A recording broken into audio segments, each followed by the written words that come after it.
Həmçinin dəyərli qardaşlarım, 57-ci sünnə əməllərdə evə daxil olmaq istədikdə izin istəmək, evə və yaxud da kimisə evinə qonaq gedəsənsə və sünnədə izin istəmək 3 dəfədir.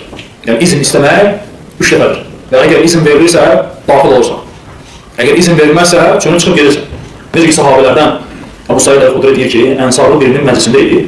Əbu Musa Əl-Əşari bir qorxmuş halda bizim yanımıza gəldi. Və ondan soruşdu ki, nə oldu sənə? Dedi ki, Ömər məni yanına çağırmışdı. Mən də onun qapısının yanına gəlib 3 dəfə izin istədim ki, lakin mənə izin vermədi. Mən də deyib, geri dönüb çıxım gəldim, deyir. Və Ömər də, sahabələr deyir ki, biz oturmuşduq, Əbu Musa gəldi, bunu bizə dedi və Ömər də onun ardınca gəlir. Və deyir ki, mən sənin etdiyin əməlin sünnədə olduğunu bilmirəm. Peyğəmbər sallallahu əleyhi və səlləm bu cür eşitməmişəm. Və orada sahabələrdən soruşur ki, kimdir onu təsdiqləyə bilər? Yəni bunun dediyi doğrudan mı belə? Yəni 3 dəfə döyürsən və izin istəyirsən. İzin verilirsə girirsən, verilmirsə çönə çıxıb gelirsən.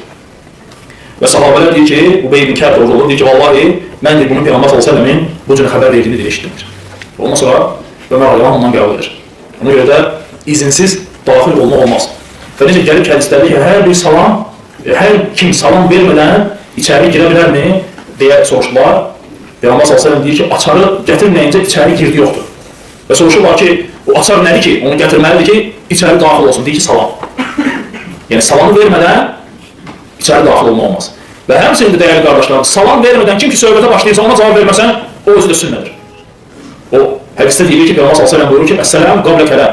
Yəni salam danışmaqdan nədir? Qabaqdır.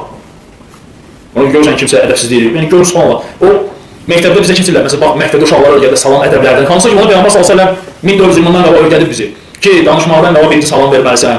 Ki, Allah Taala'nın iznə bərəkət hasıl olsun. İzin almalısan içəri girmək üçün. Və soruşur o izin nədir? Peyğəmbər sallallahu əleyhi və səlləm buyurur ki, salamdır. Bu açar hansı ki, qapını açmaq üçün. Necə gətirirsən, qapını açmaq. Salam da içəri daxil olmaq üçün izindir. Həmçinin danışmaqdan qabaq da mütləqdir ki, nə edəsən? Salam verəsən.